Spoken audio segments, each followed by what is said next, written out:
Ashama harka fuune dhaggeeffattootaa fi kabajamtoota hordoftoota chaanaalii kennaa sagantaan kun sagantaa asoosama kennaati. Asoosama kennaa bakka abdii isaanii fi kennaa itti addaan ba'an irra dhaabnee jirra. Amma ammoo achirraa itti fufnaa sabskiraayib gochuudhaan nu jajjabeessaa isiniin jenna. Kennaa fi abdii isaan akkuma wal arganiin waa'ee qorra kofalee erga waliin taphatanii kennaan abdii isaadhaan ijoollee baadiyyaa ta'uu isaattiin waan baay'ee akka isa caalu itti ibsate. Abdii isaan immoo akkuma kennaan ittiin jedhe baddeef dhaga'uu hin dandeenye. Aadde Caayaan dhalattuu Harargee Bahaati. Akka Oromoo Harargeetti jechi isheen fayyadamte kana Oromoon naannoo Harargee guddaa fi xiqqaan akkasumas haadhaa fi ilmoonis wal biratti yoo dubbatan akka rakkoo hin qabnetti ilaalla. Garuu jechi kun Oromoo naannoo Arsiitti akka safuutti waan ilaallamuuf namoonni harki caalaan akka hin fayyadamnetti yaa ilaallamuu malee namoonni fedhiin isaanii hawaasa naannoo irraa adda bahanii jiraachuu barbaadan sadarkaa Oromiyaatti iyyuu jecha safuudha jedhamanis inuma fayyadamu. Garuu har'aa aariin aadde Caayaa butee gara Harargeetti jireenya yeroo ijoollummaa ishee kan yoo ishee caatii nyaatartu namni isheetu fayyadamtu dubbachuuf kaatee yoo olii gadi mul'attu dubbiin akka isheen sodaatte waan hin taaneef jecha xiqqoo safuu hin cabsu jettee yaadde fayyadamuun akkana jette. Intaloo warra silaa namni yoo si kabaje haadha ebeliyyoo koo amma jedhanii ani kufi cabi bututi amma jedhanitti malee hawwaachuu dhiifteerta naga bultee ittiin jetti aadde Caayaan. Maal intaloo warra yeroo nu sodaachiste jechi keetu waan nu cabse waan dhiirsi keenya nu galu nutti fakkaate jetteen aadde galgaleen. Aadde Caayaan itti kolfitee maal si waan dhiirsa baay'ee si rakkiseera nuti warri nu bira jiru rabbiin bitaan nurraa haa kuffisu jedhaarra ati kan nagaan baatee nagaan galaattu waan dhiirsaa nutti haasoftaa akka baanee ganyaa hojjecheerru dhabne keenya inni tokko hin dhufu rakkoo kana irratti waan ta'e balaadha aadde galgaleen kolfa dibataan kan itti kolfitee ani akkuma kee kana ture kee kan nama bide inni mootummaa keessa jiru keessa bakka osoo haasaa ishee hin xumurin ilmaan ishee irra gadi yaa'uu eegde. Jennaan erga abdii isaan biraa deemuun booda immoo kun dura beekama yeroo teessanii xixiqqooftanii teessoo guuttanii waan guuttanii ta'u seetan. Kun garuu waa'ee keessanii sun ta'e waa'ee abbaa fi haadha keessanii ta'a. Gaafa dibaabeen kun isin irraa buute akka dhadhaa abiddayyee dhaqee dhagahuun keessan waan hin oolleef kanaaf ani amma dubbiin dhufee dibaabee kana isin irraa kaasu waan hojjedha. Ati immoo sirriitti rafu amma gurraan isa jaarteetti qabu hin qabneefis bahutti rafu dhedheebii hidhiin isaa deemsa isaa ammoo gara mana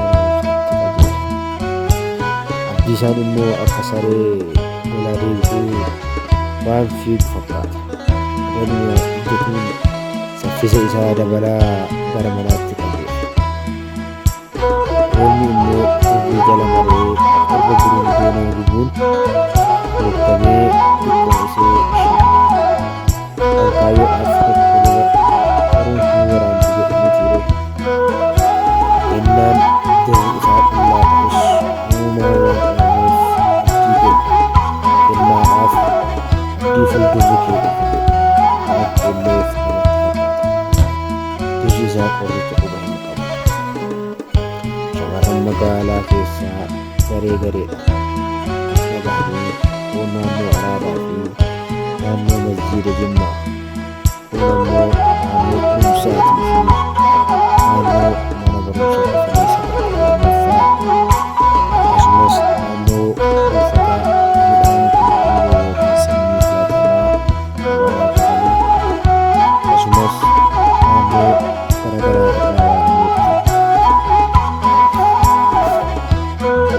Garuu kun dhiirota duwwaaf osoo hin taane shamarranis hedduun isaanii iddoo iddootti addaan ba'uudhaan deemsa isaanii itti fufan. Tokko tokko immoo akkuma kennaa kophaa isaanii kan deemanis ni dhaabatan. Kennaan immoo naannoo buufata fayyaa dhufanitti sababa qarshii xiqqoodhaan tolfachuuf waan qabuuf karas pilaanii magaalaa keessaa bahee mana jireenyaa qabachuun dirqama waan ta'eef achi deemee humna dhufu balfaa yaadaa hedduu keessa gaafa waan dhufuuf akkuma iddoo addaan bahiinsa magaalaa kana baheen bichaan dhugee machaa'u konkolaataa dhuunfaa isaa qabatee muuziqaa itti banee ija isaatti ammoo fuullee deeffatee qaama isaa guutee konkolaataa moodeela Haayiluuksii jedhamu qabatee yeroo inni naannoo bulchiinsa magaalaa ga'u waan xiqqaan tokko osoo daabbooyyuu kennaniif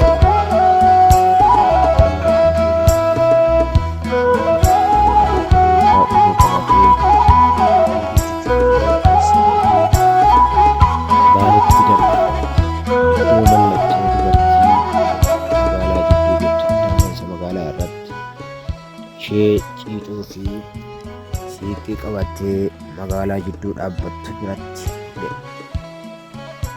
waan naga buusuudhaaf baate fakkaatti. Garuu ammoo guyyaa dhadhaaquun kan ishiitii miti nama fakkeessa. Kennaan illee naannoo buufata fayyaa Kufalee irraa deemee gara mana barnootatti baratuutti ga'uudhaaf iddoo danda'ee haalli konkolaachisaa waan itti hin tolleef dhaabbatee jira. Konkolaachisaan akkuma daa'imicha biraan ba'een keessa sammuu isaatti waan xaxamee jiruuf waan daa'imichi fagoo irraa jiru fakkaatee itti mul'annaan ispiidii isaa dachaadhaan dabale.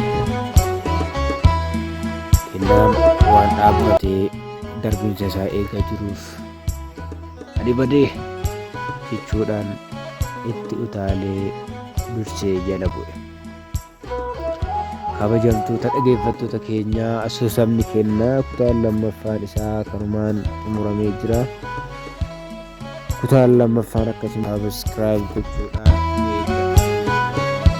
warroonni ammoo yaada qabdan koomentii jalatti barreessuudhaan koomentii keessan ammoo